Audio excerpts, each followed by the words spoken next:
Кыргызстанда сутка ичинде коронавирус 535 адамдан табылып, 4 жаран каза болду. Бул тууралуу республикалык штабтан билдирди. Маалыматка ылайык коронавирусту Бишкекте 151, Ош шаарында 21, Чүй облусунда 104, Ош облусунда 75, Талас облусунда 20, Нарын облусунда 6, Ысык Көл облусунда 43, Жалал Абад облусунда 67, Баткен облусунда 48 адам жуктуруп алган. Ал эми акыркы бир күндө 528 адам сакайып чыкты. Коронавирустан жалпы 52.343 адам айыкса, 61.309 киши ооруга кабылган. Ал эми илдеттен 1.167 жаран көз жумган. Акыркы сутка ичинде 4 өлүм катталып, алар Бишкек шаарында 2, Талас облусунда 1, Ош шаарында 1 адам каза болду. Бишкекте 20 жаштагы кызды зордуктоого аракет кылган 3 жигит кармалды. Маалыматка ылайык 3-ноябрда болжол менен саат 13:37 102 кызматына көлмө жаңы конушунан зордуктоого аракет кылганы тууралуу маалымат келип түшкөн. Айтылган дарекке милициянын кайгылуу кызматкерлери келип маалыматты тактаган. Анда 20 жаштагы кыз ошол эле күнү белгисиз адам аны зордуктоого аракет кылганын айтып арыз жазган. Жазылган арыздын негизинде милициянын кайгылуу кызматкерлери ыкчам издөө иш аракеттерин жүргүзүп, шектүү катары 23 жаштагы жаранды кармашкан. Текшерүү учурунда шектүү жарандын жанынан белгисиз маркадагы тапанча табылган. Ошондой эле шектүү жаран менен бирге 22 жаштагы жана 21 жаштагы жарандар мас абалында кармалып, тергөө кызматына өткөрүлүп берилген. Аталган факты боюнча кылмыштар жана жоруктардын бирдиктүү реестрине катталып, тергөө иштери жүрүүдө. Жогорку кеңеш бүгүн 5-ноябрда жалпы жыйынга чогулуп, бир нече маселени карайт. Парламенттин басма сөз кызматы кабарлагандай, күн тартибиндеги биринчи маселе президенттик аппарат жана парламент жайгашкан имаратка быйыл 5-6 октябрдагы окуялар учурунда келтирилген материалдык техникалык зыянды аныктоо боюнча мекеме аралык комиссия түзүү. Мындан тышкары депутаттар өлкөдөгү эпидемиологиялык абал тууралуу өкмөттүн маалыматын угушат. Андан кийин өкмөттүн экономика тармактарын жана калкты күз-кыш мезгилине даярдоо боюнча ишин талкуулашат. Тышкы иштер министри Руслан Казакбаев баштаган делегация иш сапар менен 5-6 ноябрь күндөрү Ташкентте болот. Бул тууралуу Өзбекстандын тышкы иштер министрлиги расмий кабарлады. Кыргыз делегациясы Өзбек өкмөтүндө болот. Тышкы иштер министрлигинде, инвестиция жана тышкы соода министрлигинде да сүйлөшүүлөрдү өткөрөт. Кыргызстанда октябрда саясий абал курчуп, Садыр Жапаров өкмөт башчылыкка келгенде аны алгач Өзбекстандын премьер-министри куттуктаган. Азырынча Өзбекстан Жапаровго куттуктоо жолдогон жалгыз гана мамлекет болуп турат. Кыргызстандын тышкы иштер министри Руслан Казакбаев өлкөдөгү бийлик алмашуудан кийин Орусияга жана Казакстанга иш сапар менен барып келген. Анын Ташкентке сапары тууралуу азырынча Бишкек расмий кабар тарата элек. Ички иштер министринин мурдагы орун басары Курсан Асанов үй камагына чыгарылды. Бул маалыматты анын адвокаты Таалайгүл Токтакунова билдирди. Анын айтымында Асановду үй камагына чыгаруу боюнча прокурор сотко өтүнүч келтирген. Мамлекеттик айыптоочунун суранычы канааттандырылып, 1-Май райондук соту тарабынан тергөө абагынан бошотулду. Эске салсак, Асанов Бишкекте 6 октябрда болгон башаламандыкты иликтөөнүн алкагында козголгон кылмыш ишинин негизинде камакка алынган. УКМКдан ал массалык башаламандыкты активдүү уюштургандардын бири болгон деп эсептелип жаткандыгын айтышкан.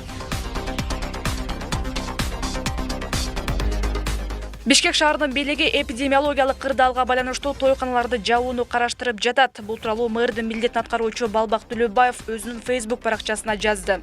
Ал тойкана ээлерине кайрылып эскертүү берди. Коронавирус кооптуу болуп жатат. Жалдырасак да, сурансак да болбой жатасыңар. Бүт шаарды коркунучка алып келдиңер. Шаарды кайра карантинге жаба албайбыз. Эл кыйналат. Такыр укпаган адам экенсиңер. Тойкана ээлери бул сөз силерге. Элдин ден соолугу менен ойноп жатасыңар. 15 күнгө жабабыз. Жакында чечим чыгаралы деп ойлонуп жатабыз. Болдугула да эми, сураныч, өтүнүч, эл бизге талап коюп жатат, деди Төлөбаев.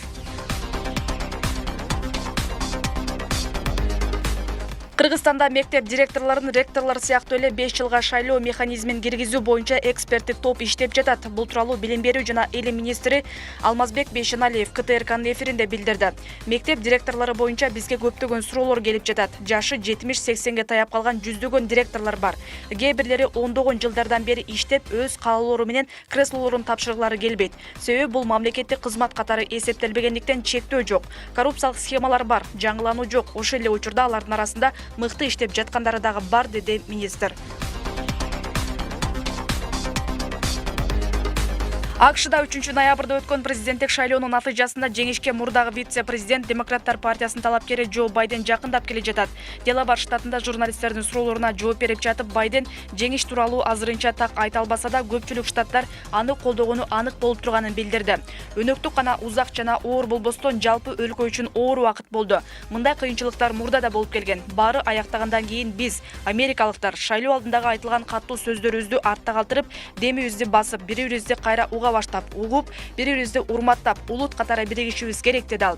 Өлкө боюнча шайлоочулар коллегиясындагы 538 добуштун кеминде 270-не ээ болгон талапкер жеңүүчү болуп табылат. Жапонияда куш тумоосуна каршы чаралар көрүлө баштады. Өлкөнүн түштүк батышындагы Кагава префектурасынын Митойо шаарында абал кооптуу экенин 5 ноябрда ННК телеканалы кабарлады. Өкмөт башчы тийиштүү министрликтерге тоок этин саткан ишкерлердин этият болушун камсыз кылууну, эпидемия жайылып кетпеш үчүн ыкчам чараларды көрүүнү тапшырды. Кагава префектурасы жакын арада куш тумоосуна каршы штаб ачып, ылаң жуккан үй канаттууларын жок кылууну пландап жатат.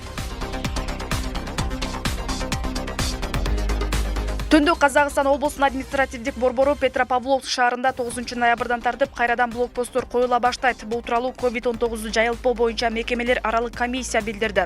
Маалыматка караганда аймакта күнүнө 10дон ашык жаңы учур катталып жаткан калктуу конуштарга санитардык посторду коюу пландалууда. Эки тараптуу жана транзиттик жүктөрдү ташыган айдоочулардын аймакка кирүүгө коронавирус жок экенин ырастаган ПЧР тестинин жыйынтыктары талап кылынат. Буга чейин жумасына 7 жолу уюштурулган Петропавловск Алматы багыты боюнча темир жол каттамы 3 чейин азайтылат. Ошондой эле 9 ноябрдан тартып театрлар, кинотеатрлар, диний жана маданий мекемелердин ишмердүүлүгү токтотулат.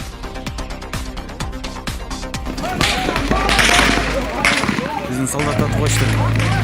Өлкө эгемендүүлүктү алган жылдардан бери эле жакынкы коңшулар менен болгон чек арадагы талаш тартыш токтобой келет.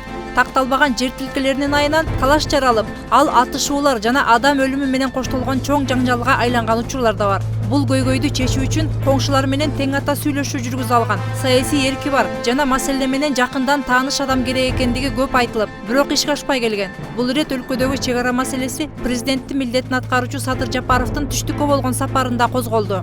Ош облусунун жашоочулары менен жолукканда Садыр Жапаров чек ара маселесин тез арада чечүү учур талап экенин белгилеп, мындан ары бул маселени УКМКнын башчысы Камчыбек Ташиев баштаган комиссия мүчөлөрү чечерин билдирди.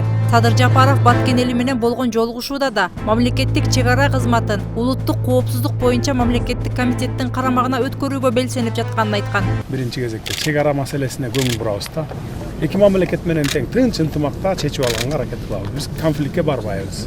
Колдон келишинче чек арада кандай гана конфликт чыкпасын, тынчтык жолу менен чечкенге аракет кылсаңыздар. Мына чек арачылар, сиздерге рахмат. Ушундай бир кагыраган таш жерде жашап, ушу жерибизди сактап, ушуларга суу чыгарып, дыйканчылыкты улантып аткан ушу Баткен элине чоң ыраазычылык билдиребиз. Мындай аракетти көпчүлүк колдоого алууда. Өлкө тарыхына кайрыла турган болсок, мындай чечим жаңылык деле эмес. Советтер Союзунун тушунда чек ара кызматы коопсуздук комитетинин курамында болуп келген. Эң негизги кийинки учурларда ошолорду жөнөкөй өкмөттүн башына орун басалар башкарып калбады. Жыл сайын өзгөрөт, ошентип барышат да. Бу жерде менимче жетекчилик туруктуу болот. Эң негизги кесипкөй адамдар башкарып, жанагы биздин чек арада болуп аткан чыгылдарды чечүүгө булар тез жана өзүнүн билгичтиги менен алдыга жылдырып кетет деген ойдомун да. Мен ошон үчүн толук менен колдойм. Бул ишти тезирээк ишке ашырыш керек. Чек ара маселесине бардык эле мамлекеттерде олуттуу мамиле кылынат.